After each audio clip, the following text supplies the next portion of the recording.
Darbie draugi, labvakar!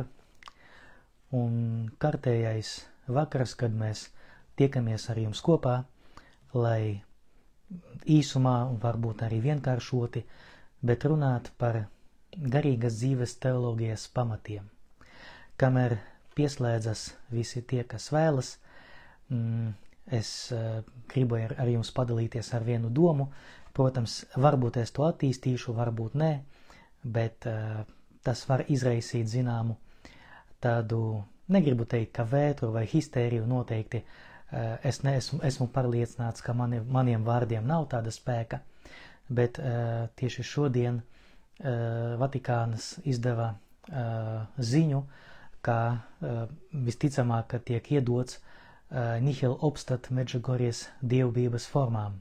Es vēl pagaidām neesmu lasījis, esmu redzējis tikai ziņu, bet arī jau paskatījos dažus komentārus, ka viens otrs cilvēks jau apgalvo, ka tas nozīmē, ka tiek atzītas Medžugorjes vīzijas, bet gribu pabrīdināt, ka neiet runa par vīziju atzīšanu, jo saskaņā ar to jauno dokumentu, par kuru mēs varbūt arī parunāsim, arī šīs lekcijas šo lekciju ietvaros, iet runa par dievbības formas atzīšanu, jo mēs nevaram 100% pateikt, vai ir no Dieva vai nav no Dieva šīs atklāsmes, vai šīs vīzijas, vai šīs ziņas. Mēs varam tikai secināt un kaut kāda veidā spriest par augļiem, un Vatikāna komisija atzina, ka augļi ir labi. Tas nozīmē, ka uz doto brīdi nav nekādu šķēršļu, lai arī braukt uz Medžugorju, lai arī ņemt dalību visas tās dievbības formās, kas ir tur piedāvātas, bet noteikti neiet runa par pašu vīziju atzīšanu. Tā kā gribu tikai pabrīdināt, lai mēs nedarītu tā, ka mēs vēlamies jau sludināt, ka jau definē to. Noteikti tas tā nav. Tā kā lūdzu uzmanīgi, es, protams, pats parlasīšu vēl šo dokumentu, kas tur rakstīts, jo es vēl nebiju paspējis. Nezinu, vai jūs dzirdat vai nē, bet šodien man balss jau ir diezgan švaka, jo nācās diezgan daudz šo balsi lietot. Bet tomēr tas nav iemesls, lai atlikt šīs lekcijas. Bet katrā ziņā par to Medžugorju no vienas puses ir prieks, ka nes labus augļus, no otras puses, tomēr saglabāsim to piesardzību, jo mēs patiešām nevaram noteikt, vai tas ir svētā gara auglis, vai tas ir kāds cits auglis, galvenais, ka viņš ir labs. Bet katrā ziņā šīs dievbības formas ir pieņemtas un atzītas kā tādas, kuras saskan ar katoļu ticību. Tā kā prieks par visiem tiem, kas uz Medžugorju brauc, un prieks arī par visiem tiem, kas šo vietu neatzīst, jo arī viņam ir savas tiesības tā domāt. Es domāju, ka jūs esat pamodušies pēc šī ievada, un šodien es jūs aicinu uz otro lekciju, kuras laikā mēs pārdomāsim tādu tēmu – cilvēka atvērtība uz Dievu, cilvēka atvērtība uz pārdabisko, vai cilvēka atvērtība uz transcendentālo, vai cilvēka atvērtība uz Dievu.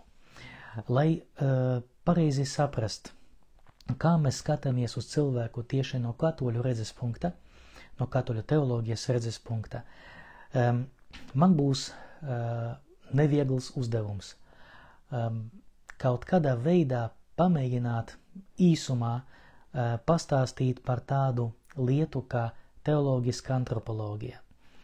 Jāsaka, ka, un šeit jāatzīst, diemžēl, par tādu nožēlojamo, ka kristīgas katoļu teoloģijas ietvaros nav atsevišķa priekšmeta kristīga antropoloģija. Par to brīžiem tiek runāts filozofijas ietvaros, bet tomēr mazliet pietrūkst šīs teoloģiskas vīzijas.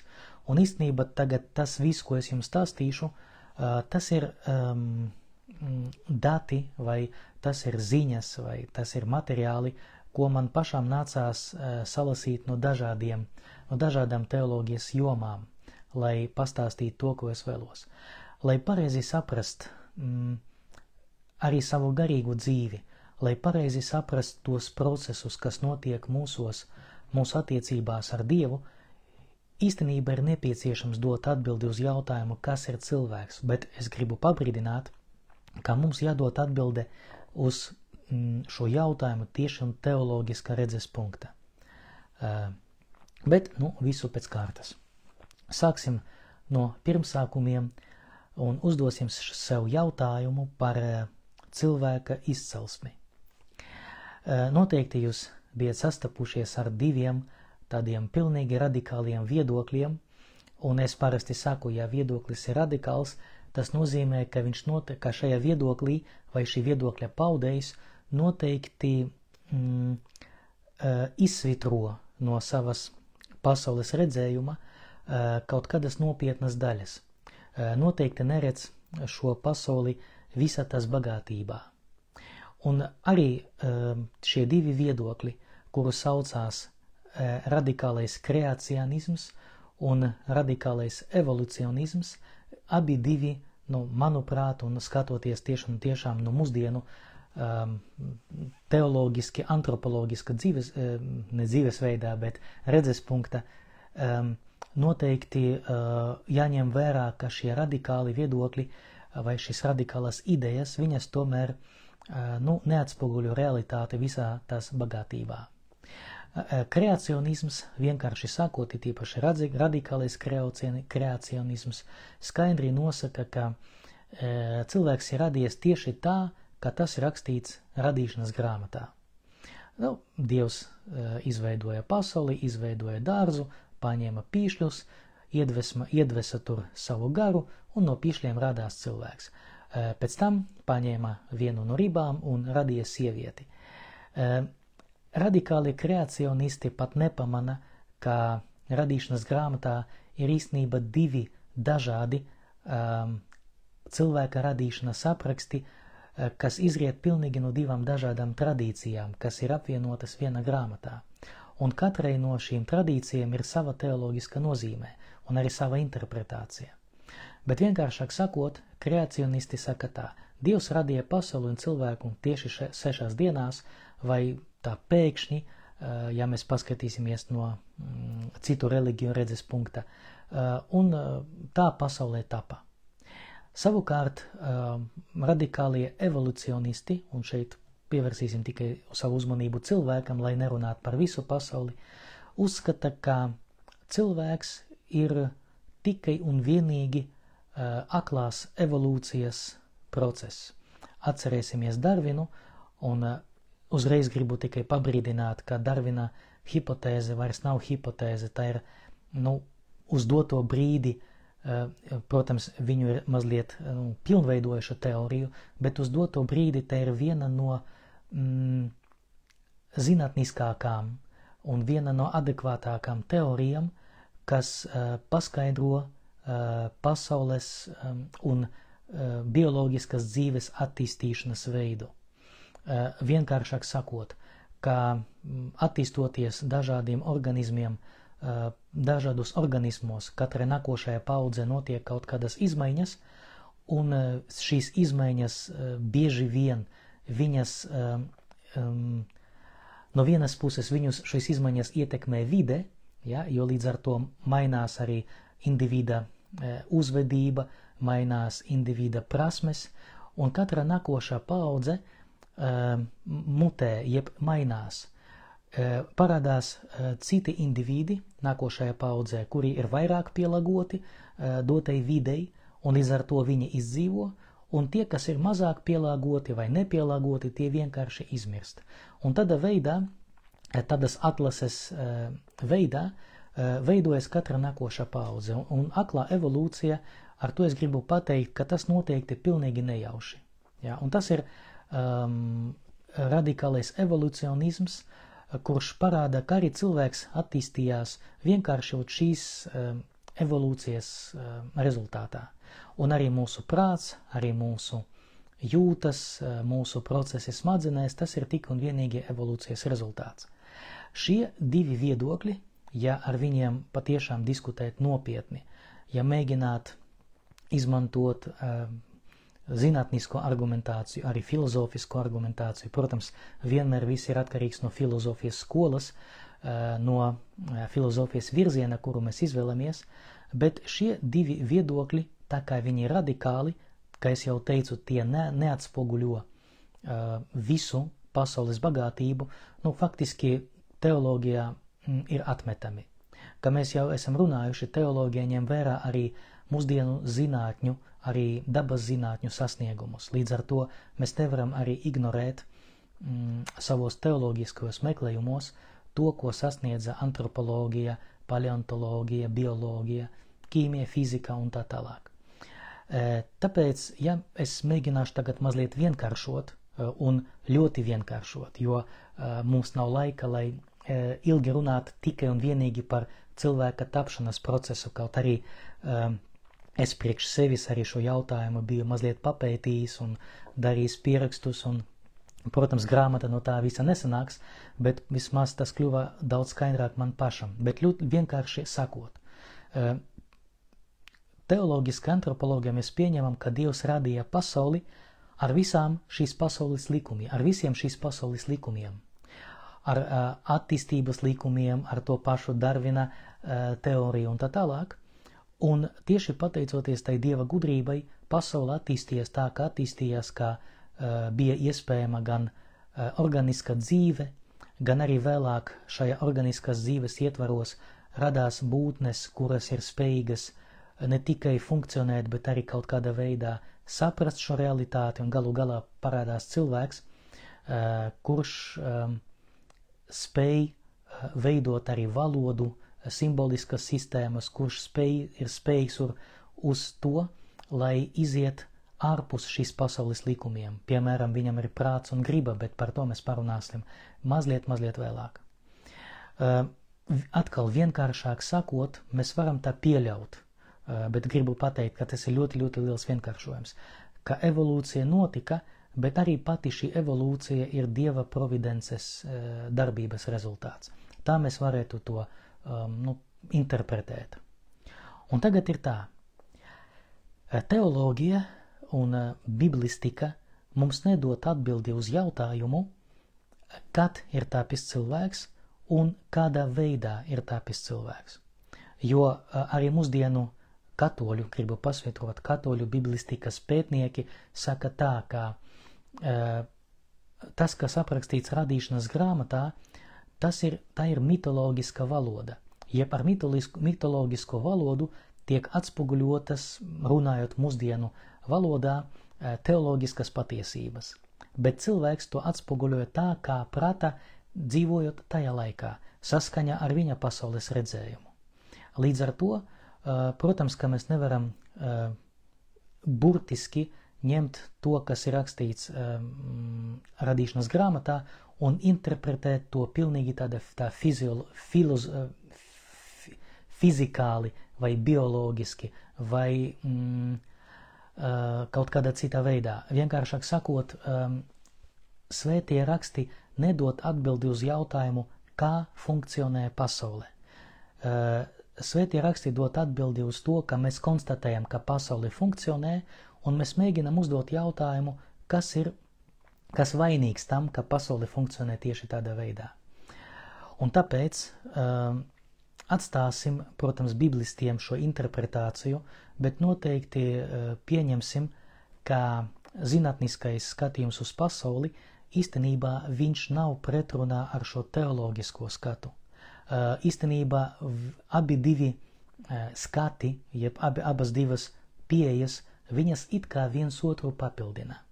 Ja? Un tad mums rodas tāda kopīga bilde, kaut arī jāatzīst, ka arī šodien viņa nav līdz galam mums skaidra.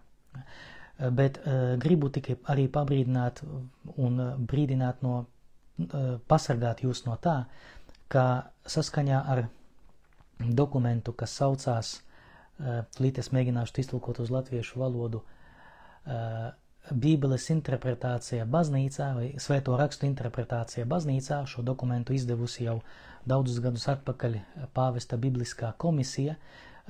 Tieši šajā dokumentā ir pateikts skaidri, ka tā saucamā fundamentalistiskā interpretācija jeb tāda interpretācija, kuru pieļauj tieši radikāli kreacionisti, viņa katoļu teoloģijā tā ir diezgan tāda margināla pieeja. Mēs nevaram pateikt, ka pilnīgi atmetama un mēs to neņemam vērā un tā tālāk, bet ar to jābūt ļoti, ļoti, ļoti piesardzīgiem. Ja, jo tagad teoloģijas fokusā ir mazliet citas lietas nekā tikai tāda fundamentalistiska interpretācija. Galu galā par to strīdījās vēl kristietības pirmsākumos, 1. gadsimtos, jo pastāvēja divas skolas, Antiohijas un Aleksandrijas. Ja, Aleksandrijas skola bija vairāk tāda simboliska, ja, jo simboliski interpretēja svētos rakstus.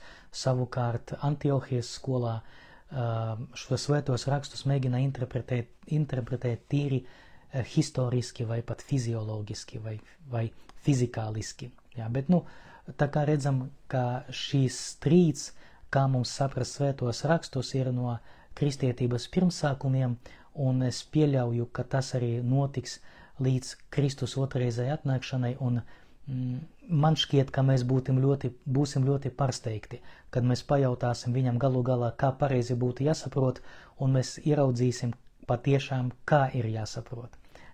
Un būsim pārsteigti, ka tomēr mēs neatklājam visu bagātību, kas ir ietverta svētajos rakstos. Bet katrā ziņā teoloģija mēs atbildam uz jautājumu, ka cilvēks ir Dieva radīta būtne, ka cilvēka avots ir Dievs un cilvēka mērķis ir Dievs. Bet, ja mēs pajautāsim, kad un kā tāpat cilvēks, katoliskā teoloģija uz šo jautājumu nevar dot atbildi nevis tāpēc, ka mēs neprotam atbildēt, bet arī tāpēc, ka tas nav teologa kompetencē. Ja, mēs neesam antropologi vai paleontologi. Ok. Pamēģināsim tagad uzdot nākošu jautājumu. Pamēģināsim tagad definēt, kas ir cilvēks.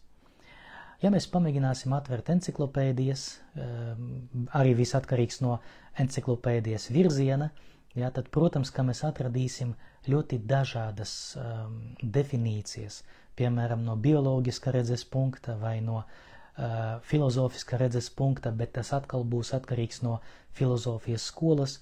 Savukārt es piedāvāju, lai arī nemocīt ne studentus, ne jūs, ne arī sevi, es jums piedāvāju tādu definīciju, kuru esmu pasmēlis tieši no teoloģiskā leksikona, jeb no teoloģiskas vārnīcas, kuru pats bieži izmantoju, un manuprāt, tas ir viena no labākām vārnīcām, kas attiecas uz teoloģiju. Neteikšu, ka ir vislabākā, noteikti ir labākas, un noteikti angļu vai itāļu valodā var atrast arī daudz plašākas vārnīcas, bet man patīk ļoti šis neliels leksikons, neliels, viņš apmēram tāds ir A4 formatā, bet tas ir garīgas katoļu garīguma leksikons. Viņš saucās poļu valodā leksikon duhovošķi katolīckei. Kā es jau biju minējis, es varu sevi saukt par tieši Ljubljanas teoloģiskas tradīcijas audzēkni, un arī šī vārnīca, jeb šis leksikons, viņš ir tapis tieši Ljubljanas vidē, teoloģiskajā vidē, un tāpēc arī, es izvēlējos tieši viņu. Un šajā teoloģiskajā leksikonā ir dota tāda vienkārša cilvēka definīcija. Cilvēks ir būtne, kas ieņem augstāko vietu materiālas pasaules būtņu hierarhijā, un kuras izziņas pieredzes sniedzas pāri jūtekļu pieredzei, kas ļauj teikt, ka cilvēks ir atvērts uz garīgu realitāti. Es, protams, atkal ļoti vienkāršoju to garo rakstu, kas ir šajā leksikonā, bet katrā ziņā ir nepieciešams pievērst uzmanību tikai dažiem aspektiem, lai mēs saprastu, kā mēs uztveram cilvēki tieši no teoloģiska redzes punkta. Pirmām kārtām, cilvēks ir būtne, kas atrodas materiālas, jeb redzamas, radītas pasaules virsotnē. Cilvēks ir būtne, kas ir šajā pasaulē, ka mums ir matērija. Un noteikti katrs no jums var pārliecināties, ja pats sevi pataustīs vai paglaudīs aiz matiem, ja, un tad uzreiz mēs sajūtam, ka mēs esam. Ja. Protams, Immanuels Kants, vai, piedodiet, ne Kants, bet René Descartes mums pateiktu, jā, bet kā tu zini, ka tu eksistē, jo varbūt tev tikai liekas, jā, bet mēs paliekam aristoteliskā un tomistiskā tradīcijā, un mēs zinām, ka mēs esam. Bet katrā ziņā noteikti mēs varam nestrīdēsimies ar to, ka mēs esam materiālas būtnes no vienas puses, bet no otras puses mēs esam šīs pasaules hierarhijas virsotnē. Katoļu teoloģijā pastāv tāds ļoti skaists, manuprāt, apzīmējums, ka cilvēks ir radības kronis. Un faktiski Dievs, kad radīja visu pasauli, ja mēs skatīsimies uz šo mitoloģisko aprakstu, mēs arī redzēsim šo teoloģisko domu, ka Dievs rada cilvēku kā pēdējo. Sākumā pasaule, pēc tam cilvēks. Ja, tas nozīmē, ka Dievs šo pasauli sarežģīja, ja, un pēdējais vissarežģītākais, ko viņš ir devis šai pasaulē, tas ir cilvēks. Ja, līdz ar to mēs sevi uzskatām, ka mēs esam pasaules virsotnē, ja, bet mums arī ir zināma mēra tāda garīga dimensija. Ko tas nozīmē? Ka no otras puses Dievs ir davājis cilvēkam kaut ko tādu, kā nav citām būtnēm. Protams, ka, ja mēs papētīsim dzīvnieku pasaulē, un pat šodien pastāv arī pat dzīvnieku psiholoģija, un jāsaka, ka tā ir nopietna disciplīna, ka mēs to uztveram nevis kā homeopātiju kaut kādu, ja, kas nav zinātniskā, bet tomēr funkcionē. Bet mēs uztveram arī dzīvnieku psiholoģiju kā nopietno. Bet ar ko cilvēks atšķiras? Neviena cita būtne pasaulē, pat vissarežģītākie mūsu, varētu teikt, brāļi, jā, kaut kādi sarežģītāki pērtiki vai delfīni, kas arī ir diezgan attīstītas būtnes, tomēr neveido civilizāciju, neveido kultūru. Nav spējīgi pacelties ārpus šīs pasaules. Tas nozīmē, ka viņi arī var veidot, ja cilvēkam, piemēram, ir valoda, dzīvnieki arī spējīgi veidot kaut kādu signālu sistēmu, kas ļauj vienam otram nodot informāciju. Uzmanību, šeit ir kaut kas garšīgs, nāciet šeit. Vai uzmanību, šeit tagad ir plēsonis kaut kāds jābēg projām. Vai uzmanību, tagad ir vairošanas periods un tagad es meklēju matīti, jā, un tā tālāk, un tā tālāk. Neviena būtne neveido simbolisko sistēmu. Jā. Protams, ir tāds viens interesants novērojums, ka ir kaut kādi pērtiki, kaut kādi pērtiku suga, kuri nodarbojas ar to, ka kaut kāda specifiska veidā saliek akmeņus kokā, jā, vai koka caurumā, jā, kaut kur, vai dobumā kaut kādā. Bet neviens nezin, kāpēc viņi to dara. Ja? Pastāv arī vēl viens ļoti interesants eksperiments. Es pats nebiju lasījis šo zinātnisko rakstu, bet es biju par to dzirdējis, faktiski lasījis tikai atstāstu, tāpēc es nevaru pateikt, cik tās ir taisnīgi vai cik tās nav taisnīgi, bet pieļauju, ka zinātnieki bija precīzi, ka viņi apmācīja dažus pērtiķus, teiksim tā, runāt ar zīmēm, ja? Zīmēm parādīt, ko viņi domā, ar zīmēm parādīt kaut kādas savas jūtas, ko viņi grib un tā tālāk, ko viņi vēlās pateikt par šo pasauli.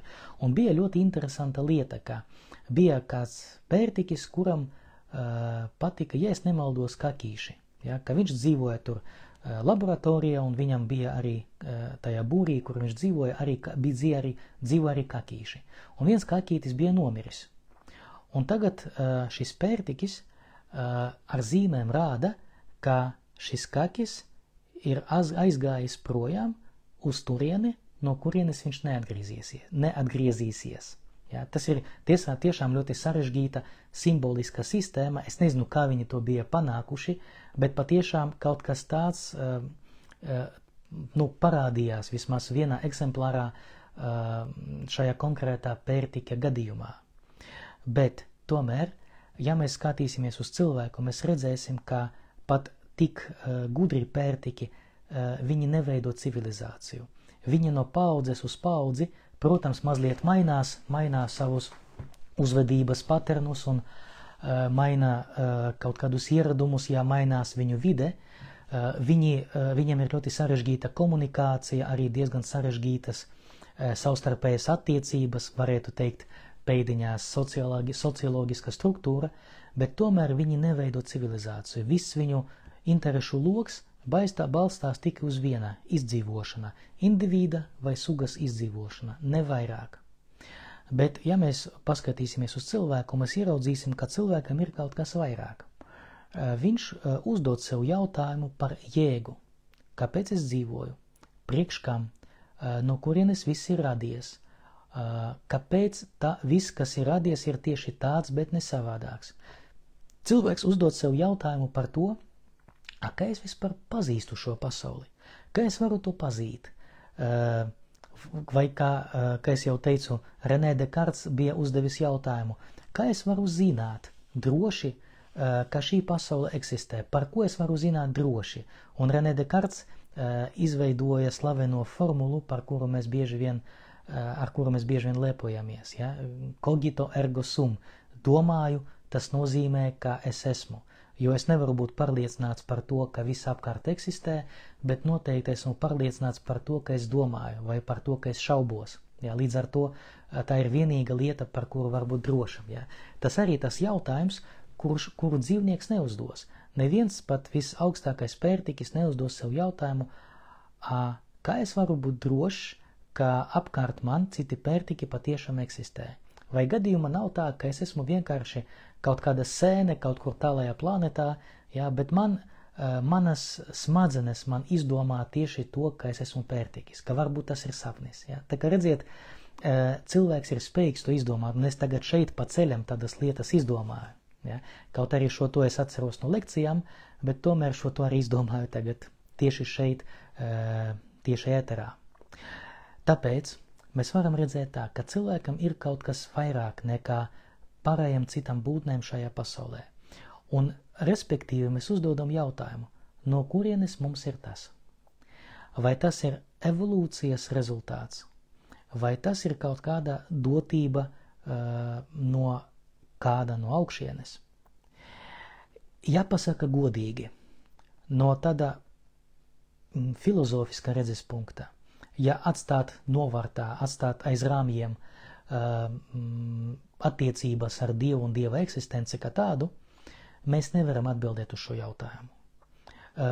Mēs nevaram pateikt, no kurienes mums tas. Mūsdienu biologi, teiksim, kā Richards Dawkins, ja, un pārējie, viņi mēģina to paskaidrot tieši ar evolūcijas rezultātu. Bet tomēr tas viņam nesanāk īpaši labi. Ja, vismaz pagaidām nē. No otras puses, teologiem mums arī nav tāda pierādījuma, kas pārliecinātu, teiksim, evolucionistu, ka šis spējas mums ir no Dieva. Ja? Mums nav kaut kādas tur tāfelītes no pagātnes, kuru uzrakstīja pats Dievs un par ko mēs zinām droši, ka viņš to ir uzrakstījis, ja? Jo tas pašas tāfelītes ar dekalogu nav saglabājušas, mēs nezinām, kur viņas ir. Mēs nevaram pierādīt. Līdz ar to, protams, ka tas paliek, ka es jau teicu pagājušajā reizē, ka teologa gadījumā mums paliek tas ticības akts. Ja, mums paliek arī ticības pieredze, kuru mēs uztveram arī kā reālo pieredzi. Un šajā gadījumā mēs pieļaujam un uz dotajā vēstures brīdī mēs sakam tā. Mēs to varam paskaidrot, ka garīgā dimensija mums ir dota no Dieva. Faktiski vienkāršojot, miesa ir no evolūcijas, bet dvēsele ir no Dieva. Protams, tas ir ļoti liels vienkāršojums, un viņš ir tikai šis sadalījums pilnīgi formāls, par to mēs tulīt arī parunāsim, bet svarīgi saprast šo lietu, ka cilvēks tā ir tāda būtne, kurai ir divas dimensijas. Vai respektīvi mēs varētu pateikt tā, ka cilvēks ir tāda būtne, kas atrodas uz robežas starp garīgo un materiālo, jo mēs ietveram sevi gan garīgo, gan materiālo. Un šeit ir ļoti interesanta lieta, kāpēc tagad tas teoloģiskais varētu teikt atkal apgalvojums, kāpēc cilvēks ir pārāks par eņģeļiem. Jā, jo no vienas puses, ja mēs nopietni uztveram arī to garīgo pasauli, mēs esam pārliecināti, ka eņģeļi tas ir būtnes, kuras ir daudz bagātākas nekā cilvēks. Svētais Akvinas Toms pat pateiks, ka katrs eņģelis nav indivīds, bet vesela suga, bet par to mēs nerunāsim, jo mums nav metafizikas lekcijas pašlaik, ka eņģeļi ir daudz inteligentāki, ja, un viņi var sarunāties bez vārdiem, jo viņi pilnīgi intuitīvi viens otram nodot informāciju, un otrs saprot tieši pareizi, viņam nav vajadzīga valodas starpniecība un tā tālāk. Bet kāpēc tieši cilvēks ir pārāks par eņģeļiem? Tieši ar to, ka cilvēks ir bagātāks, jo viņam ir divas dabas – garīga un materiālā. Un šīs abas divas dabas, viņas ir savienotas katrā cilvēkā, katra individā. Ja kādas no šīs dabas pietrūks, tas nozīmē, ka cilvēks nebūs cilvēks. Ja? Ok, tas ir tas. Un tagad pamēģināsim parunāt par atvērtību uz garīgo dimensiju. Kāpēc mēs tā esam pārliecināti, ka cilvēks patiešām ir garīga būtne? Esam pārliecināti tāpēc, ka cilvēkam ir kaut kas, kas viņam, kas neraksturo pilnīgi citas būtnes. Par to es minēju, bet tagad gribu mazliet iedziļināties. Cilvēks ir spējīgs pārveidot šo pasauli, un to, kas pieder pie dabiskās pasaules, mēs pārveidojam kaut kā citā. Piemēram, mums ir akmens, un mēs varam uztaisīt skulptūru. Mums ir akmeņu daudzums, un mēs varam uzcelt skaisto ēku. Mums ir kaut kādi koki, ja, un mēs varam no šiem kokiem uztaisīt papīru, un uz šiem papīriem paņemt pilspalvu un uzrakstīt grāmatu vai nodrukāt grāmatu. Mēs esam spējīgi darīt ar šo pasauli kaut ko vairāk, nekā šī pasaule ir spējīga darīt pati ar sevi. Līdz ar to tā ir ļoti interesanta lieta, kas liek mums domāt, vai pateicoties tām pēdām, ko cilvēks atstāja pasaulē, tas liek mums domāt, ka Dievs ir aicinājis cilvēku būt līdzdalībniekam šīs radīšanas procesā. Jo Dievs radīja šo pasauli ar visu to evolūciju, ar visiem likumiem un tā tālāk, bet atstāja cilvēkam iespēju šo pasauli padarīt labāku vai sliktāku, pārveidot to. Nepavelti mēs lasām atkal tajā pašā radīšanas grāmatā, vairojieties un pakļaujiet sev baznīcu. Ja? Ka Dievs it kā uztic cilvēkam būt par dārznieku tajā dārzā, ja? Kurš faktiski varēja mierīgi funkcionēt bez cilvēka. Kāpēc? Jo Dievs aicina cilvēku būt par līdzdalībnieku Dieva radīšanas plānam. Līdz ar to teoloģijā mēs to interpretējam tieši tādā veidā, ka cilvēks ir atvērts uz Dievu, un par to liecina tieši tas, ka mēs šo pasauli varam pārveidot. Mēs to varam padarīt labāku, un mēs mēģinām to darīt, bet mēs to varam arī padarīt sliktāku. Ja, piemēram, iznīcinot dabu, vai nedod Dievs šaut kaut kādus kodolieročus, dēļ kuru varētu notikt tas, ka pilnīgi mainīsies klimats, un mēs varam arī izmirt vismaz lielākā daļa no cilvēces. Nedod Dievs, protams. Tā kā šeit ir tāda lieta, ja, ka cilvēks pārveido šo pasauli. Un otrais arguments, protams, to ir vairāk, un arī šajā grāmatā man ir to vairāk, bet es gribu pievērst uzmanību vēl vienam faktoram. Tas ir slavenais jautājums, kas bija pirmāk, vista vai ola. Ja? Bet šeit mēs varam uzdot savādāku šo jautājumu. Kas ir primārāks, reliģiskums vai garīgums? Parasti, ja mēs pievērsīsim uzmanību tādai evolucionistiskai teorijai, evolucionisti pateiks tā, ka notika evolūcija, cilvēks attīstījās, pēc tam viņam bija nepieciešamība izdzīvot, un viņa smadzenes izdomāja religiozitāti. Un pateicoties tā religiozitātei, vēlāk cilvēks izdomāja, ka viņš ir garīgs. Ja? Tā kā evolucionisti iet tieši pa šo ceļu. Turpretī no katoļu vai no kristīgas antropoloģijas redzes punkta mēs skatāmies mazliet savādāk.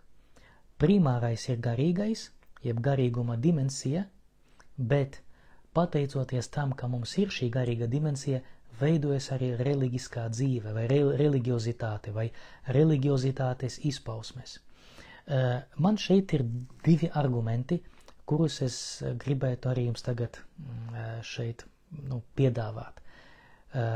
Pirmais arguments ir tas, ka cilvēks, ja mēs papētīsim ļoti senus izrakumus, tas pats izrakumi Göbekli Tepe, kas atrodas, ja es nemaldos, mūsdienu Turcijas teritorijā, izrakumos izradās, ka vēl tas ir pirms 10 000 gadu šie izrakumi tika atklāti, to kompleksu Göbekli Tepe, šis kompleks tika izveidots 10 000 gadu atpakaļ, faktiski 8000 gadi pirms Kristus.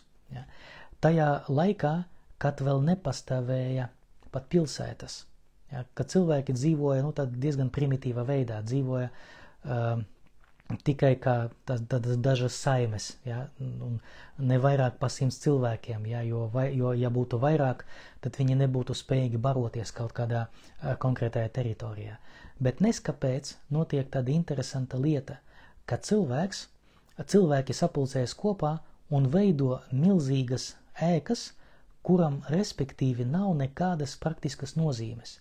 Un viņi stiep šos akmeņus no tāluma, lai salikt, uztaisīt kaut kādu kompleksu, kurš visticamāk kalpoja tieši kā templis, kā kaut kāda svētnīca. Tas ir ļoti interesanta lieta. Protams, mēs nevaram viņam paprasīt, kāpēc viņi to darīja. Bet noteikti cilvēki, iedomājieties, cilvēkiem ir maz resursu. Tas ir šodien, ja tev ir nauda, tu vari uzbūvēt, ko tu gribi.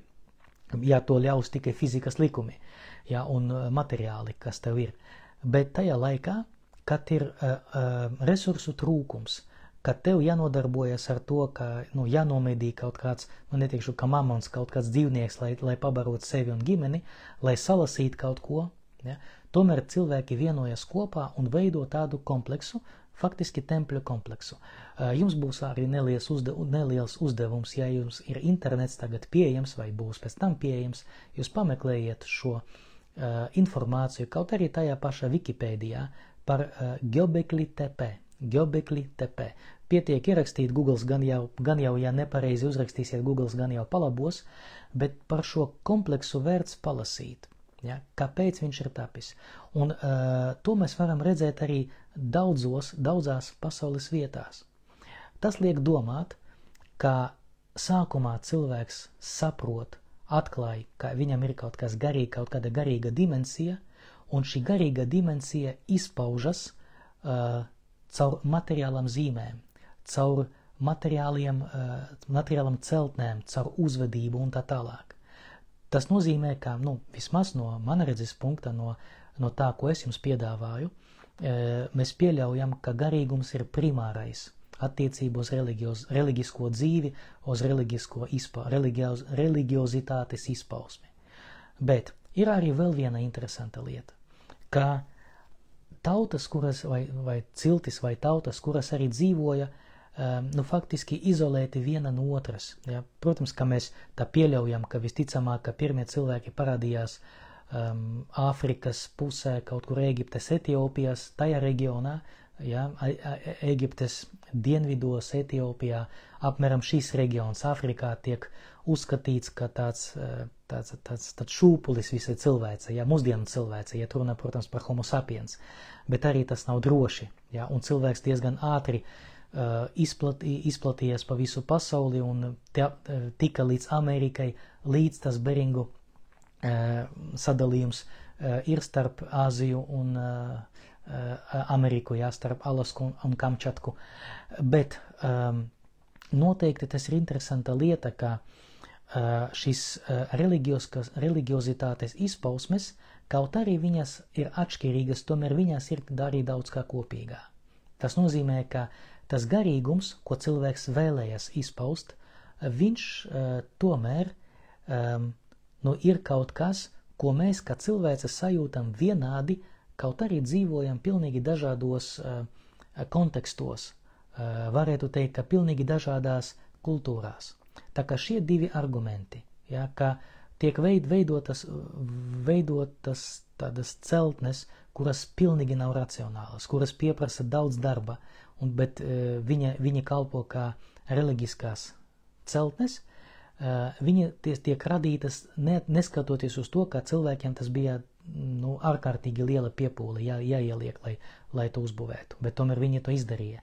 Viņam vajadzēja kaut kādā veidā apvienoties, jo viena saime nevarēja to izdarīt. Un otrais arguments ir tāds, ka mēs redzam, ka dažādas reliģijas, daudzās reliģijas, viņam tomēr ir kaut kāds kopīgs. Ja, ka līdz ar to tāds garīgums, ja, šis garīgums, viņš ir primārais attiecībā uz reliģisko dzīvi, uz reliģisko izpausmi, ja, vai izpausmi kultūrā. Ok. Labi. Brauksim mazliet tālāk, lai paspētu, jo es tā pieļauju, ka stundas laikā varbūt neiekļaušos, bet arī, lai neturētu jūs 3 stundas ar šo lekciju. Pamēģināsim tagad izdarīt nākošo soli un pateikt, kāds ir teoloģisks skatījums uz cilvēku. Jo, protams, ka mēs varam skatīties no bioloģijas redzes punkta, no antropoloģijas, filozofiskas antropoloģijas, no metafizikas redzes punkta un tā tālāk, bet mēs vēlamies ar jums paskatīties tieši no teoloģiska redzes punkta, un tas arī ir ļoti svarīga dimensija, kuru nevar ignorēt. Teologs meklē atbildi uz jautājumu, kāda ir cilvēka esamības attieksme pret Dievu. Vai respektīvi, vai vienkāršāk runājot, kā es attiecos uz Dievu, kādas ir attiecības starp cilvēku un Dievu, pieļaujot, ka Dievs patiešām eksistē. Un galvenā no šīs teoloģiskām interpretācijām kategorija ir cilvēka pestīšana. Ko tas nozīmē? Ar vārdu pestīšana mēs, protams, katrs saprot kaut ko savu, bet no tādā atkal es mazliet vienkāršošu, pat nemazliet vienkāršošu, bet ja mēs paskatīsimies uz to katolisko teoloģiju, galvenā kategorija ir cilvēka pestīšana kā personīga vienošanās ar Dievu. Faktiski tas ir atgriešanās pie Dieva. Pirmais un vissvarīgākais, kāpēc Dievs mums ir vajadzīgs? Un kāpēc mēs esam vajadzīgi Dievam? Tāpēc, ka ieiet tajā visā šī atpestīšanas kategorija. Ja mēs lūdzamies, tad lai vienoties ar Dievu. Ja mēs mēģinām dzīvot morālo dzīvi, lai vienoties ar Dievu. Ja mums ir kults, mums ir sakramenti, kristietības gadījumā, tad tas ir tāpēc, lai vienoties ar Dievu. Ja, un tāpēc pestīšana tas ir ceļš, kas mums ejams, lai vienoties ar Kungu. Lai notiktu cilvēka deifikācija, ja pārveidošanās, kļūt līdzīgam Dievam, ja, un būt kopā ar viņu. Ja, es atgādināšu jums šo slaveno Andreja Rubļova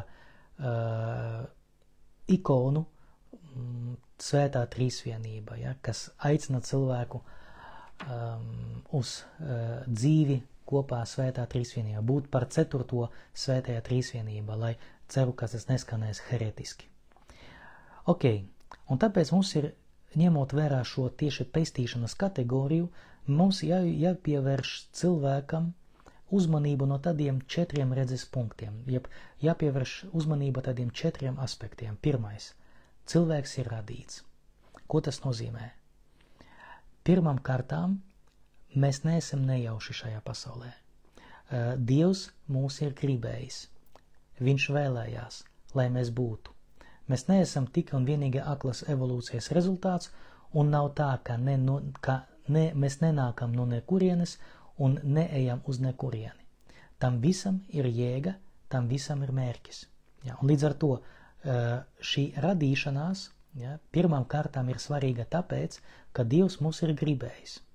Bet no otras puses, šī radīšana nozīmē, ka mēs paši neesam dievi. Tas nozīmē, ka mēs esam pakļauti arī kaut kādiem likumiem, kas ir pāri mums visiem. Un to zina katrs, kurš mēģināja lidot.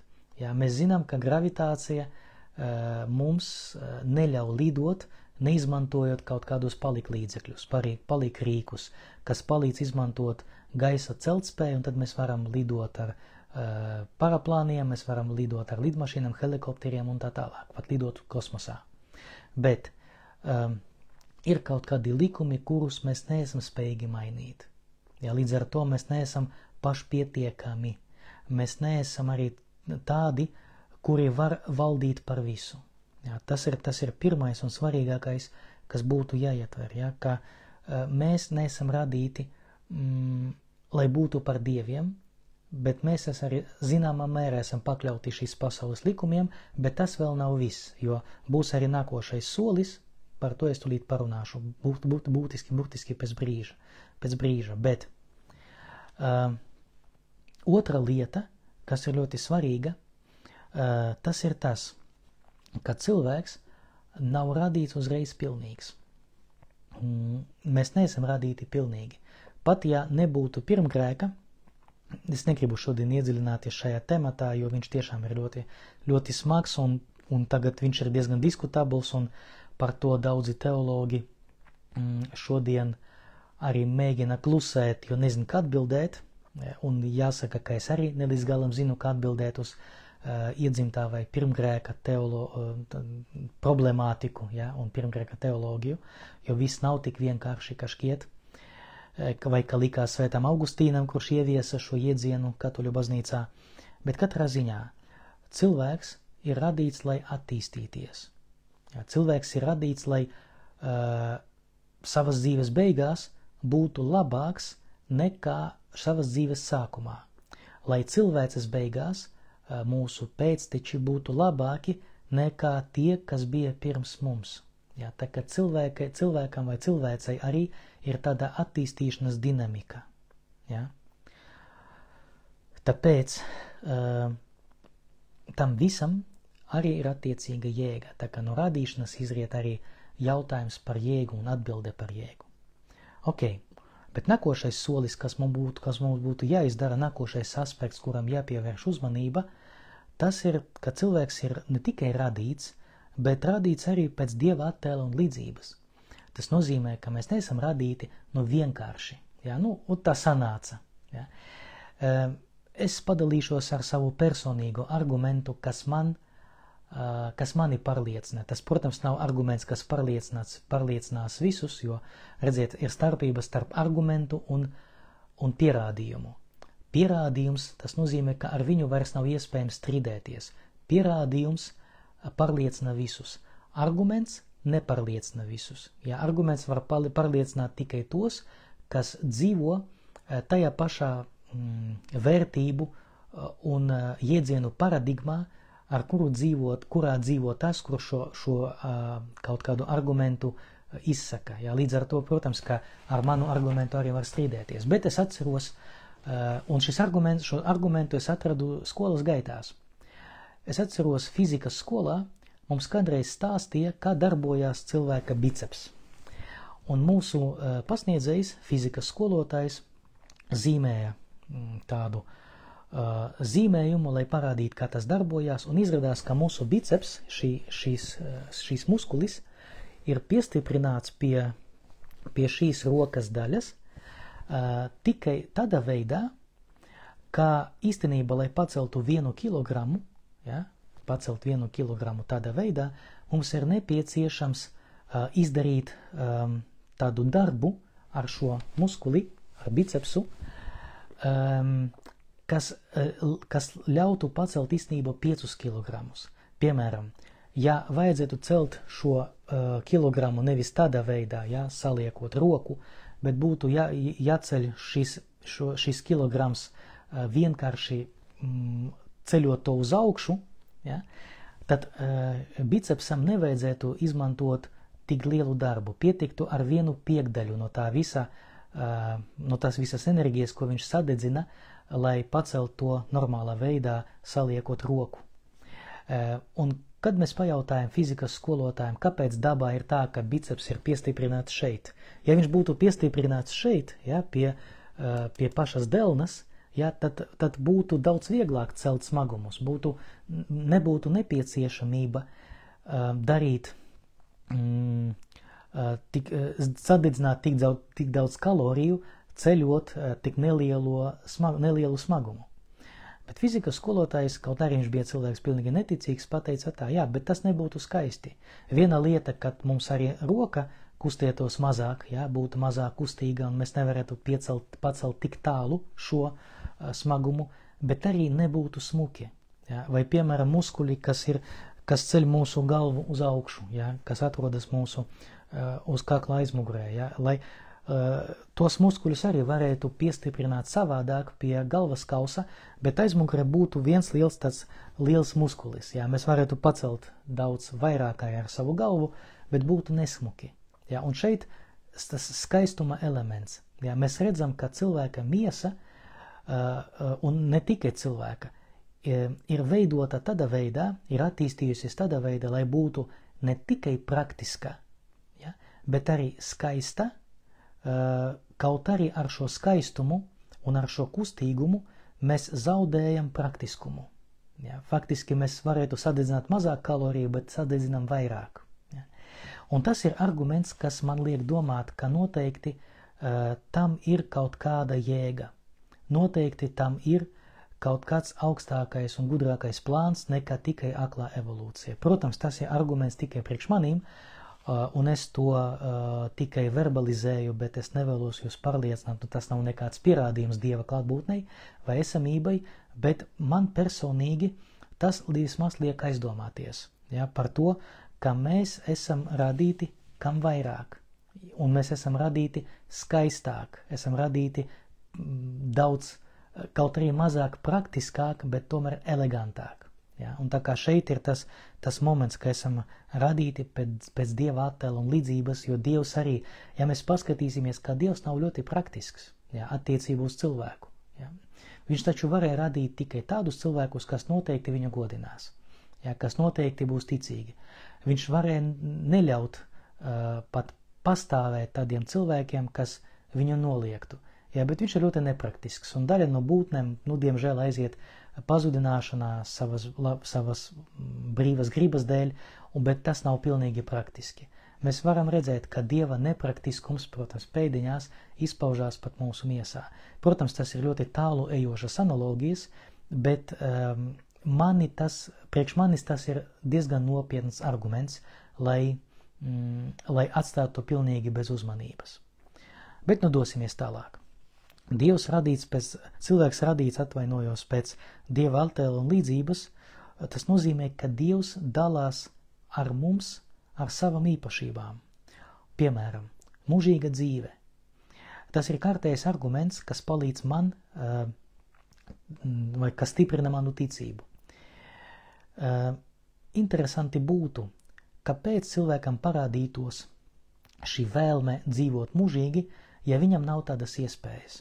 Ka mēs visi zinām, ka mūsu ķermenis agri vai vēlu salūst un agri vai vēlu pārstāj funkcionēt un ka rezultātā iestājas nāve. Un tas ir pilnīgi neizbēgami. Pilnīgi. Katram no mums būs jāmirst. Bet kāpēc mums parodas tā vēlme dzīvot mūžīgi? Priekš kam mēs to vēlamies? Ja? Vai tas varēja būt dabas attīstīšanas rezultāts? Vai tomēr tas ir kaut kāda dāvana ar Dievu? Dāvana, ko dāvā Dievs? Tas ir jautājums. Protams, mēs arī ar to varam strīdēties, bet priekš manis tas ir arguments. Nākošais, ja, piedodiet, šeit es vienkārši palaidu garām vēl vienu svarīgu lietu. Runājot par šo mūžīgo dzīvi, līdz ar to mēs saprotam, ka cilvēks, pat ja fiziski nomirst, viņš nepārstāj eksistēt. Parasti, ļoti vienkāršojot, mēs izmantojam šo atkal tomistisko sadalīšanu uz dvēseli un miesu. Mēs par to vēl parunāsim šodien, laika mums vēl ir daudz, bet ļoti svarīgi atcerēties tādu lietu, ka tas, ko es tulīt pateikšu, tas ir tikai pilnīgi un vienīgi schemātiski. Ja? Tas nenozīmē, ka cilvēkam vienkārši ir dvēsele un miesa. Cilvēkam ir dimensijas, kuras mēs saucam par dvēseli un miesu. Tas ir ļoti svarīgi. Ja? Tas ir mūsu skaidrošanas sistēma. Un šajā skaidrošanas sistēmā mēs parasti sakam tā, ka miesa nomirst, dvēsele turpina dzīvot. Īstenībā tas ir teoloģiskais skaidrojums, kurš tapa pateicoties tomistiskai filozofijai. ja, kurš tapa un tika, teiksim, tā, izplatīts katoļu baznīcā, tāpēc, ka dominēja tāds viens filozofijas virziens. Šodien mēs varam to skaidrot arī savādāk. Ja, protams, es tagad negribu iedziļināties, jo tagad dvēseles skaidrošana arī būs, tas ir ļoti sarežģīts un garš temats, un tad mēs varētu par to runāt līdz rītam. Nezinu, kā jums, bet man rīt atkal smaga diena, līdz ar to es nevaru sev atļauties to, bet, vienkāršojot. Cilvēka es kaut kādā veidā turpina eksistēt. Mēs nekad neaizējam uz nekurieni. Kā tas izskatās, mēs nezinām. Kad nomirsim, noteikti būsim pārsteigti. Jā, bet pagaidām mēs varam arī izmantot šo tomistisko sadalījumu uz dvēseli un miesu, jā, uz matēriju un formu, un matērija pazūd, forma paliek, un kaut kādā veidā viņa turpina eksistēt, jo Dievam nekas nav neiespējams. Mēs varam to definēt vienkārši tā, lai pārāk nesarežģītu un nemocītu sevi un jūs. Tā kā redziet, pateicoties šim skaidrojumam, mēs redzam, ka cilvēka vēlēšanās eksistēt mūžīgi, viņa ir realizējama, un viņa realizējas, bet nemateriālajā pasaulē. Kaut kādā veidā viņa realizēsies arī materiālajā pasaulē, jo nepavēlti mēs ticam uz miesas augšām celšanos. Jā, šeit arī ļoti svarīgs ticības noslēpums, un mēs patiešām nezinām un nevaram iedomāties, kā tas notiks, bet kaut kādā veidā mēs turpinām būt, mēs neaizējam uz nekurieni. Ja, un līdz ar to mēs ticam, atkal ticības pieredze, mēs nevaram to pierādīt, mēs varam tikai argumentēt, bet mēs ticam, ka mūsu vēlēšanās dzīvot mūžīgi realizējama un realizējās. Nākošā lieta, tagad iesim tālāk, tas ir tas, ka cilvēks patiešām ir dabas valdnieks. Neviena cita būtne nevar mainīt pasauli tā, kā to var izdarīt cilvēks. Neviena cita būtne neizmanto pasaules resursus tā, kā to ir spējīgs darīt cilvēks. Ja, un mēs to redzam pateicoties arī mūsu kultūrai, arī mūsu industrializācijai un tagad jau digitalizācijai. Ja, un mēs varam redzēt, ka cilvēks par šo pasauli valda, bet ir viens svarīgs bet. Ir nepieciešams atcerēties, ka ja pasaule ir atdota mums, mēs neesam pasaules saimnieki. Mēs esam pasaules administratori, atkal izmantojot mūsdienu teoloģiju. Tas, ka pasaulē mums ir uzticēta un mums ir tāds carte blanche, ja mums ir atļauja darīt visu šajā pasaulē, tas nenoņem no cilvēka atbildību par to, kā mēs šo pasauli izmantojam. Es esmu pilnīgi pret, lai darīt ekoteoloģiju kā teoloģijas pamatu, ja, bet noteikti, ka tāds viens no teoloģijas virzieniem arī ekoteoloģija var pastāvēt. Tas nozīmē rūpes par mūsu kopīgo māju, kā to definē pāvests Francisks. Bet, protams, ekoloģija nav uzmanības centrā. Centrā ir pestīšanas jautājums, kā es jau teicu. Ok, nākoša lieta. Cilvēks ir brīvs un saprātīgs. Atvainojos, mani materiāli lido projām. Cilvēks ir būtne, kurai ir prāts un griba. Tas nozīmē, ka mēs kaut arī zināmā mērā esam ierobežoti ar šīs pasaules likumiem, piemēram, ar to pašu gravitāciju vai ar saviem instinktiem. Bet tomēr mēs varam saprast, ka ir kaut kāds augstākais labums, un mēs varam vēlēties šo augstāko labumu. Un līdz ar to esam spējīgi šos savus instinktus, kas ir pakļauti pasaules likumiem, esam spējīgi šos instinktus savaldīt.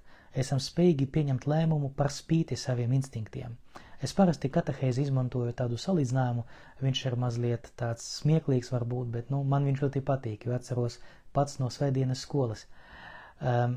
Ja cilvēkam iedot gaļu piektdien, katolim vismaz, ja, tādam katolim, kurš iet uz baznīcu un saprot, kāpēc tā piekdiena vispār eksistē, vai piekdienas atturēšanos no gaļas ēdieniem, tad viņš pateiks tā: jā, es gribu šo kotleti, ļoti garšīgi smaržo, bet šodien ir piekdiena, tāpēc ielikšu leduskapī, apēdīšu rīt, un, diemžēl būs sasildīts mikroviļņu krāsnī, bet ko darīt. Savukārt, ja iedosi sunim, kurš dzīvo katoļu mājā, kaut arī suns redz un saprot, ka cilvēki nevar pat saprast, ka cilvēki piekdienās kaut kādā dienā viņi neēd gaļu, viņš nezina, kas ir piekdiena, jā, tad tomēr, ja viņam piekdien iedos šo kotleti, viņš ar lielu prieku to apēdīs, jā, un palūks vēl vienu. Jā, tā kā redziet, dzīvnieks nav spējīgs pacelties virs instinkta. Jā, un pat ja mēs runājam par to, ka viņi tur izdara kaut kādus tur labus darbus, jā, dzīvnieciņi un tā tālāk, ka, piemēram, delfīni, ja cilvēks tur, nezinu, iekrīt jūrā, tad delfīni cilvēku kaut kādā veidā tur mēģina stumt pie krasta, tad arī šeit ir viena problēma, ka ir arī delfīni, kas stumj cilvēkus no krasta. Tikai problēma ir tā, ka mums ir liecības tikai par tiem delfīniem, kas cilvēku piestuma pie krastu, jo šī cilvēki ir izdzīvojuši. Bet tos cilvēkus, kuri delfīni stuma no krasta, viņi nav izdzīvojuši, viņi neko nevar pastāstīt. Jā, līdz ar to arī delfīni laikam tomēr nedara labus darbus, viņi vienkārši spēlējās. Bet cilvēks ir spējīgs pacelties pāri šīs pasaules ierobežojumiem. Prāts un griba, tas ir tādas divas dāvanas, kas palīdz mums to darīt. Jā, un jo attīstītākas šis ir divas dimensijas, jo varētu pateikt, ka mēs esam, es negribu teikt tuvāki Dievam, jā, jo šajā gadījumā tad tas būs zināma netaisnība attiecību uz citiem cilvēkiem, kuriem objektīvu iemeslu dēļ tādu spēju nav, jā, bet katrā ziņā mēs tuvojamies Dievam, jā, varētu tā teikt, jā, ka mēs paši kļūstam dievišķīgāki, jā, arī pateicoties prātam un gribai.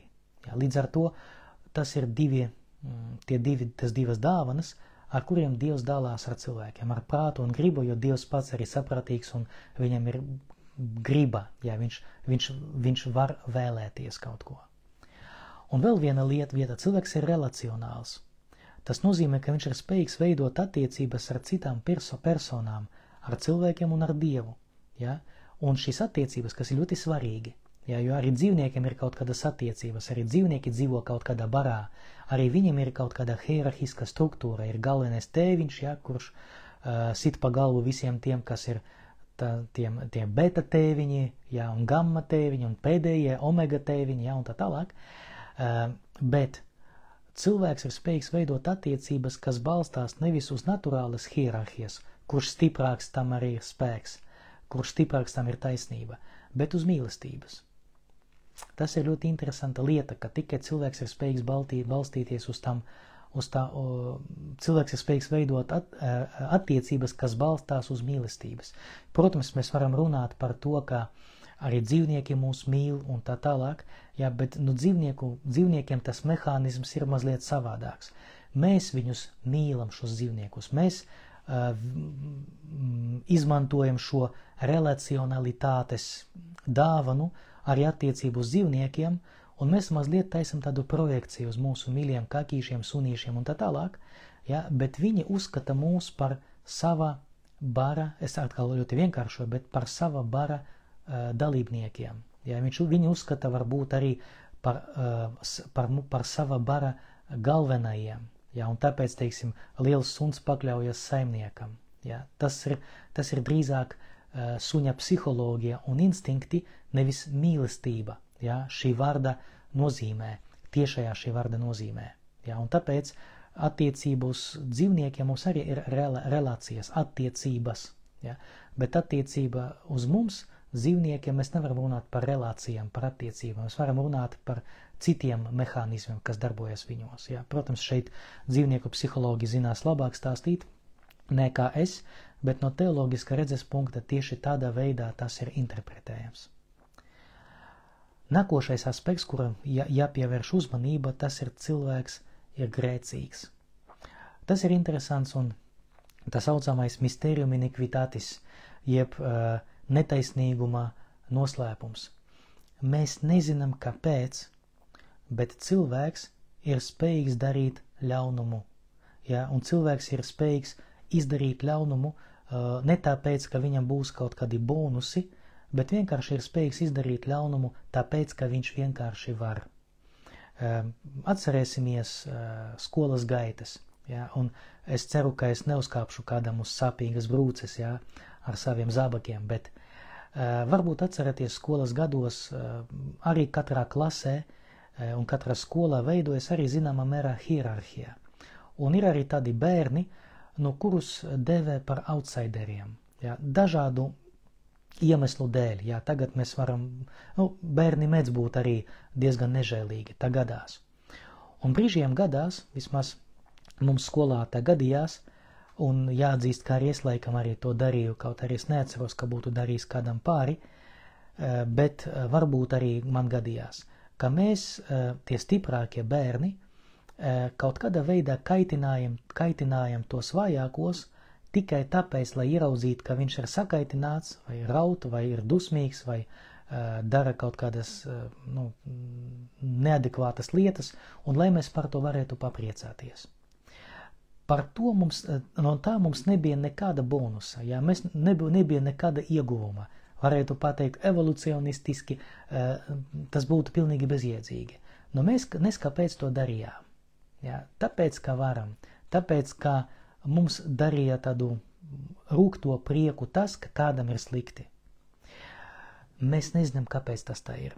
Ja? Mēs mēģinām to skaidrot, un Svētais Augustīns, un ne tikai pat radīšanas grāmatas autori, jo viņu bija daudz, mēģināja to skaidrot ar cilvēka nepaklausību Dievam, ja, ko vēlāk Augustīns definēs kā pirmgrēku, un es gribu pateikt, ka man nepatīk tas jēdziens pirmdzimtais vai iedzimtais grēks, ja, jo tas ir tāds štamps, tāda kaļķēšana no poļu vai no krievu valodas gžeh pervorodnī grieh, bet latīņu terminologijā mēs izmantojam citu jēdzienu peccatum originale. Ja, es domāju, ka pat nav jātulko oriģināli grēks, ja, pirmgrēks, ja, tāds kaut kāds grēka arhetips, ja, varētu to tā mēģināt definēt. Radīšanas grāmata to definē kā nepaklausību Dievam. Drīzāk šodien mēs izmantotu citu salīdzinājumu, kā tāda novēršanās no Dieva. Ja? Pievēršanās kaut kādai radībai, kuru mēs sākam devēt kā Dievu, vai pievēršanās jebkam, kas nav Dievs, bet ieņem Dieva vietu. Ja? Faktiski tāda sajaukšana, kas ir patiesais labums. Tas ir noslēpums, kāpēc tas tā notiek. Ja? Mēs līdz galam nezinām, un kā es jau minēju, šodien šī pirmgrēka, piedodiet, šī pirmgrēka jautājums, viņš joprojām ir, paliek bez atbildes, ja, un kas jau parasti saku, nomirsim, uzzināsim, bet pagaidām šī noslēpuma priekšā ir vienkārši jāapklūst. Bet katrā ziņā cilvēks ir grēcīgs, cilvēks ir spējīgs izdarīt ļaunumu un ir vājš grēka priekšā. Cilvēkam vieglāk izvēlēties mazāko labumu, kas ir vieglāk sasniedzams, nekā lielāko labumu, kas ir grūtāk sasniedzams. Augstākais labums, protams, ir Dievs. Un tā kā ar šo grēcīgumu mēs vienkārši dzīvojam. Bet es gribu pabrīdināt un pievērst uzmanību ļoti svarīgai domai. Ir divas galējības. Pirma galējība, tas ir, viņa izpaužas arī humanistiskajā psiholoģijā vai humanistiskas psiholoģijas virzienos, tas ir apgalvojums, ka cilvēks ir vienmēr labs, tikai vide viņu bojā. Cilvēks ir labs, bet viņš izaug par noziedznieku tikai tāpēc, ka viņš izauga tādā vidē. Bet arī paskatīsimies, gadās arī cilvēki izaug ļoti labas ģimenēs, saņem labu izglītību un nebija ārējas ietekmes, bet tik un tā izrādās nelietis. Ja? Tā kā tas ir arī, ja uz katra soļa mēs varam tādus sastapt. Un mēs arī varam sastapt cilvēkus, kuri dzīvoja pilnīgi destruktīvā ģimenē. Ja, kas sabojāja viņa psihiku, un tas paliks līdz mūža beigām, un šie cilvēki ir spējīgi būt labi. Ja, un viņi pretojas ļaunumam. Ja. Tā kā šeit ir tas, protams, tas ir mana argumentācija, atkal tas nav pierādījums, bet tas mani pārliecina par to, ka nav tā, ka cilvēks ir pilnīgi un adekvāti vienmēr labs. Ja, tas ir viena lieta. Otra lieta, tas ir, lai tas neskan antiekumeniski. Ja, bet ir arī protestantu konfesijas, kuras uzskata, ka cilvēks ir pilnīgi un sabojāts, korumpēts līdz pēdējām. Jā, tā kā pirmgrēks mūs ir sabojājis tā, ka mēs pilnīgi neesam spējīgi darīt no sevis neko labu, tikai ļaunumu. Jā, un brīžiem arī katoļu teoloģija tas izpaužas, gribu pabrīdināt, ka tas nav līdz galam pareizi. Jā. Tas ir viens liels vienkāršojums. Piedodiet. Tā kā cilvēks, divas galības, cilvēks ir ļoti labs, vide viņu bojā, cilvēks ir ļoti slikts un videi šeit nav nekādas ietekmes. Kristīgai antropoloģijai mēs sakam tā, ka cilvēks ir neapšaubāmi labs, bet daļēji korumpēts, daļēji sabojāts.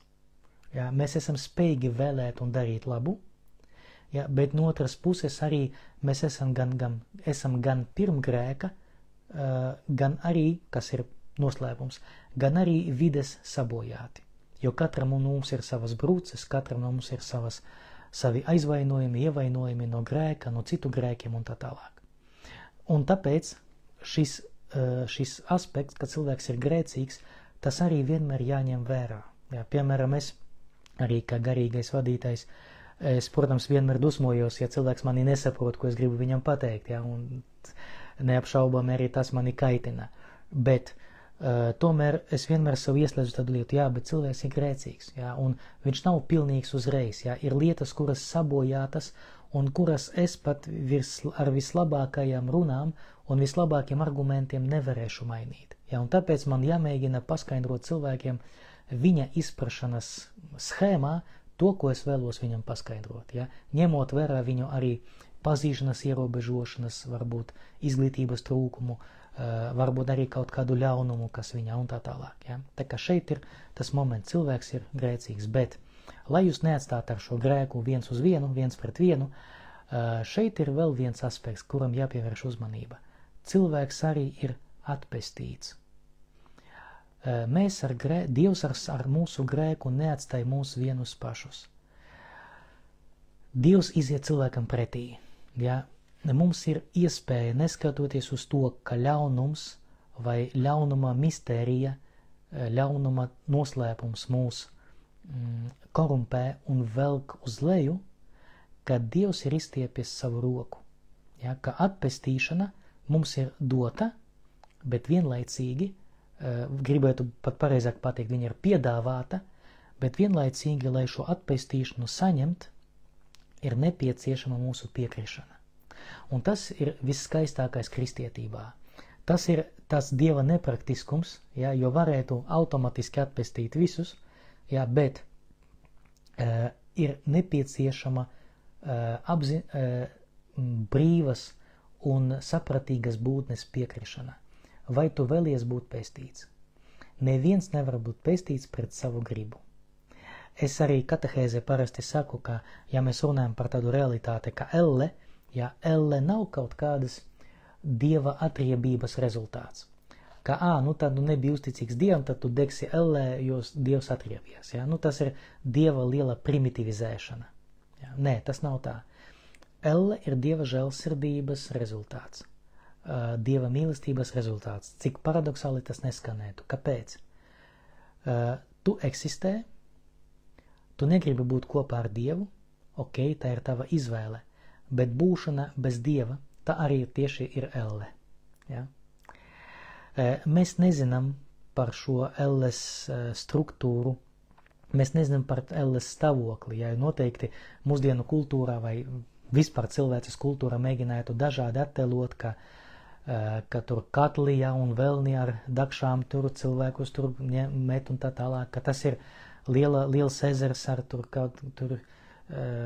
ūdens un visādi tur netīrumi un tas viss varās un tā tālāk, tur uguns deg un tā tālāk, vai mūs tur varīs vai tu ceps un tā, ne mūs, jā, ceru, ka ne mūs, bet grēcniekus, vai Dante slavenā dievišķīga komēdija, kad viņš sadala elli ar tādiem līmeņiem, ja? Bet, par inkiem, ja? Latviski laikam tā būtu pareizi. Bet noteikti tas ir tikai mūsu iedomas, ja? Mēs nezinām, kas tas ir par to realitāti, ja? Tāpēc es arī atturēšos no komentāriem, bet gribu tikai pateikt, ka tā ir cilvēka izvēle. Ja? Tas nav tā, ka tā ir Dieva atriebība. Un šis pestīšanas aspekts šajā pestīšanas aspektā tādu būtisko lomu spēlē tieši cilvēka izvēle. Vai tu vēlies būt ar Dievu vai nē? Ok, bet ja cilvēks ir atpestīts, tad ko nozīmē šī atpestīšana? Šī atpestīšana nozīmē neko citu, kā pilnīgā cilvēka integrēšana, ka viņam visas viņas daļas, par cilvēka daļām mēs tūlīt parunāsim. Jā, mēs esam ar jums jau stundu 15, un man laikam vēl ir 15 minūtes, lai jums to visu paskaidrotu, tāpēc es mazliet pātrināšu. Bet, no vienas puses, pestīšana nozīmē, ka cilvēks kļūst cilvēks, vislabākā šī vārda nozīmē. Ka visas šīs daļas, visas šīs Dieva dāvanas, kas mums ir dotas, viņas realizējas maksimāli un mūžīgi. Jā, viņas realizējas ar mērķi sasniegt augstāko labumu, kas ir Dievs. Bet no otras puses ir ļoti svarīga tāda lieta, ka tas notiek pakāpeniski. Tas nav tikai viena mūsu izvēle, tas ir izvēļu kopums, līdz pat mūsu nāvei. Un kristīgajā teoloģijā mēs sakam par to, ka šī atpestīšana notiek caur Jēzu Kristu, viņa paskas noslēpumā. Ja? Un pateicoties Kristum, caur Kristu šī savienošanās ar Dievu notiek. Ja? Ne tikai emocionāli, ne tikai morāli, ne tikai garīgi, bet arī ontologiski. Ok. Pāris vārdus pateiksim par cilvēka struktūru, par dvēseli un miesu. Gribu jūs pabrīdināt, ka tas sadalījums ir pilnīgi schemātisks un formāls. Jo es izmantoju katehēzi tādu salīdzinājumu, kur cilvēkam ir dvēsele, kur cilvēkam ir miesa. Ja? Jehovas liecinieki saka, ka dvēsele ir asinīs, ja? jo arī cilvēki uzskatīja, ka viņi vecajā derībā, ka varēja ēst gaļu, bet nevarēja dzert asinis, ja? Tam bija arī sava nozīme, jo asinīs ir dzīvība. Ja? Jo, protams, ka tulkojumā tiek pateikts, ka asinīs ir dvēsele, bet pareizāk, ievērojot jēgas sistēmu, būtu pareizāk pateikt, ka asinīs ir dzīvība. Ja? Un līdz ar to tāpēc vecajā derība nedrīkstēja lietot asinis. Ja? Un šodien ir konfesijas, kuras nepieļauj asins parliešanu tieši tāpēc, ka uzskata, ka asinīs ir dzīvība, nevis dvēsele. Ja? Bet ja mēs ņemsim vērā šo struktūru no katoliskā redzes punkta, no antropoloģiskā redzes punktā, tad mēs varam pateikt tā. Es izmantoju tādu salīdzinājumu, ja tu pienu ielej kafijā un samaisi, kur tasītē ir piens un kur tasītē ir kafija.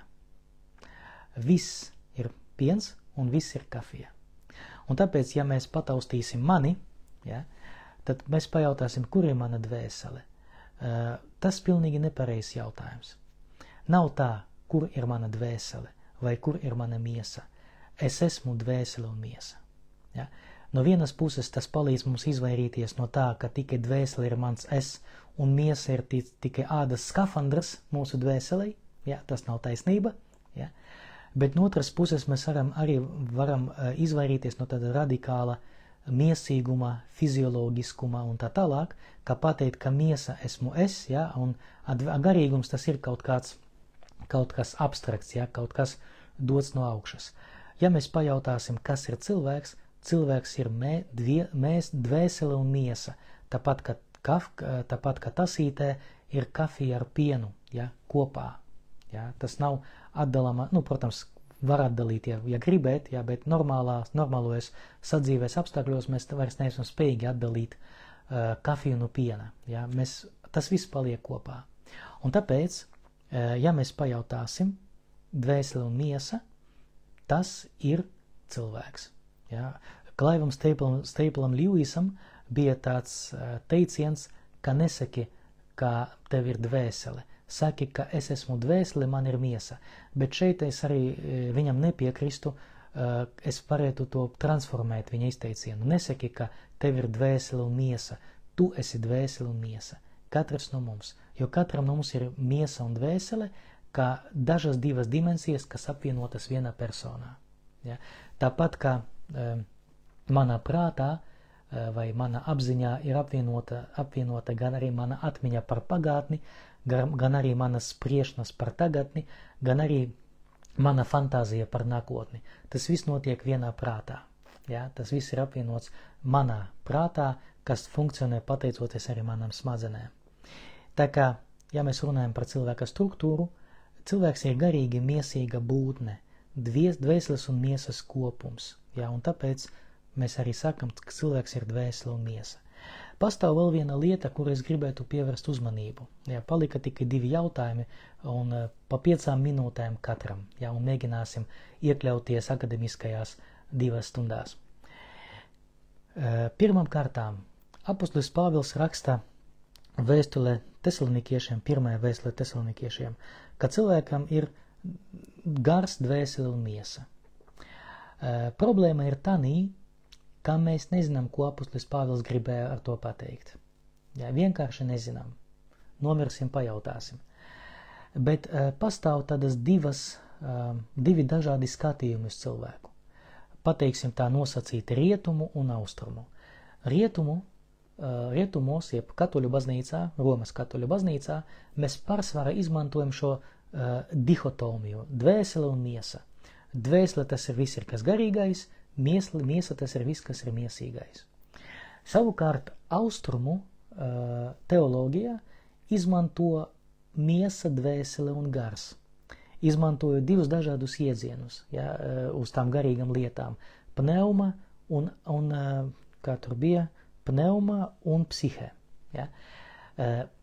Šeit atkal problēma ir tanī, ka šie 2 iedzieni, viņi nav tik viennozīmīgi, ja, jo katra filozofiska struktūra, katra filozofiska skola saprot zem ar tiešiem iedziņiem kaut ko citu. Ja, un tāpēc es atceros vienu gadījumu, viens no maniem studentiem, es viņam mācīju tieši to, ko es jums saku, ka rietumu teologiem mēs runājam tikai par dvēseli un miesu, atstājot neatbildēto jautājumu, ko domā ar to apostolis Pāvils, ja, jo pastāv arī tāda interpretācija, ka tas ir svētā gara dāvanas vai cilvēka atvērtība uz Dievu un tā tālāk, bet tas arī ir tikai un vienīgi tādas spekulācijas. Mēs patiešām nezinām, ko. Un es mācīju studentam, ka runāt par dvēseli un miesu ar to pilnīgi pietiek, un pēkšņi gandrīz kā nākošajā dienā garīgais tēvs pateica, ka cilvēkam ir dvēsele, miesa un gars, un tagad students eksāmenā ir dezorientēts. Jā? Kā būtu jau pareizāk atbildēt? Dvēsele un miesa vai dvēsele, miesa un gars? Jā? Nu, protams, es pateicu atbildi tā, ka es tev mācīju, jā? Jo garīgais tevs varēja saprast pilnīgi kaut ko citu. Tāpēc dihotomija vai miesa un dvēsele vai trihotomija, dvēsele, miesa un gars. Tas ir 2 pilnīgi dažādas skaidrošanas schēmas.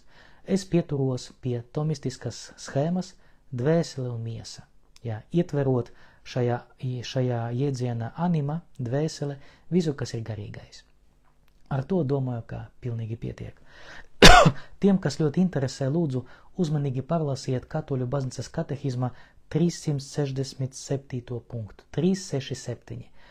Katoļu baznīcas katehizmā tieši ir jautājums par dihotomiju vai trihotomiju. Un jāsaka, ka katehizma autori ir ļoti piesardzīgi, un tas ir viena no opcijām, ka varētu atbildēt, bet noteikti tas nav vienīgais pareizais skaidrojums. Jā. Tā kā šeit atkal mēs atstājam šo jautājumu atvērtu. Ar vārdu sakot, nekļūdās gan tie, kas saka dvēsele un miesa, un arī nekļūdās tie, kas runā dvēsele, miesa un gars, un katra pēc tam jājautā, ko tu saproti ar šiem iedzieniem. Un kad tu gribi pajautāt par iedzieniem, izrādās, ka cilvēks ne līdz galam pats saprot, jā, un tā kā šeit rodas tādas problēmas. Pievērsīsim uzmanību pēdējiem jautājumam šajā nelielajā antropoloģiskajā skicē vai skicē par antropoloģiju. Tas ir jautājums par sirdi. Ja? Es to jūtu ar sirdi, mēs brīžiem sakam, vai mēs arī mēdzam teikt, klausi savai sirdī, ja? Un tā tālāk. Problēma ir tanī, ka atkal šeit ir jautājums par to, ko mēs saprotam ar šo iedzienu. Es atbildēšu ļoti vienkārši. Ar vārdu sirds mēs saprotam ar vārdu mans es, vai es, pareizāk būtu pateikt, dvēseles dziļumi. Es kā mana būtība. Ja, un tāpēc es jūtu to ar sirdi, mēs varētu to mazliet parfrazēt, lai būtu skaidrāks, es to jūtu ar visu savu būtību. Ja. Varētu pamēģināt pārdefinēt. Es to jūtu ar savu sirdsapziņu. Ja? Es to jūtu ar visu savu dvēseli. Ja? Tā kā faktiski, ja mēs paņemsim un sekosim Karla Rannera intuīcija, tas ir katoļu teologs, viens no un redziet man jau, ja es sāku jaukt vārdus, tas nozīmē, ka esmu noguris. Viens no ievērojamiem, viens no labākiem, ja, no svarīgākiem teologiem 20. gadsimtā Karls Ranners saka, ka jāpievērš uzmanība tam pirmatnējai nozīmei. Ja? Un faktiski sirds, tas ir sirds dziļumi vai dvēseles dziļumi, ja cilvēka būtība, ja mūsu vēlmju, mūsu mīlestības avots, mūsu lēmumu avots un tā tālāk un tā tālāk. Šeit mēs varam visu, kas ir būtisks mums ietvert tādā vienā jēdzienā sirds. Un tas ir vissvarīgākais. Protams, ka teoloģijā pastāvēja dažādas interpretācijas, ja, jo, piemēram, gadās arī, es pats sastapos arī šodien ar to, ka prāts tas ir intelektuālā, ja, tāda apzinātības sfēra, un sirds tas ir gribas sfēra. Ja. Bet, šīs mākslīgais sadalījums arī, viņam ir tiesības pastāvēt, ja, jo viņš arī izpilda savu funkciju, bet normāli, būtu tāda teoloģiska, antropoloģiska redzes punktā, tomēr nerunāt tā. Ja, ka tomēr sirds tas ir mans es. Sirds ir mana dvēsele, varētu tā pateikt. Sirds tas esmu es, un tas būtu visprecīzāks. Ja, un tāpēc, pareizi klausi savai sirdī, tas ir pareizi, ja mēs saprotam ar to nevis klausi savam jūtam, bet klausi savai dvēseli un sirdsapziņai. Tādā gadījumā tas būtu pilnīgi pareizi lietojams teiciens. Ja. Ok, es domāju, ka lai mums pietiek uz šodienu, jo mēs patiešām tā lekcija ir sagatavota tādā veidā, lai to visu pastāstītu pa pusotru stundu, tāpēc es neesmu spējīgs to kaut kādā veidā saīsināt, jo negribas arī jūs apdalīt ar kaut kādām lietām, kaut arī tik un tā man sanāk arī daudzas lietas vienkāršot, bet ceru, ka arī šodienas lekcija bija jums daudz maz skaidrāka, un gaidiet tad nākošo lekciju, mēs satiksimies ar jums, ja es nemaldos, pēc 2 nedēļām, jo nākošajā nedēļā mans streams notiks arī krievu valodā par to pašu, bet mēs ar jums arī paturpināsim tālākas tēmas un uz redzēšanos, redzēsimies un dzirdēsimies. Sveiciens arī visiem tiem, kas šo streamu klausīsies pēc tam ar Radio Marija Latvijā palīdzību. Ar Dievu visu labu un uz tikšanos. Atā, dargie draugi!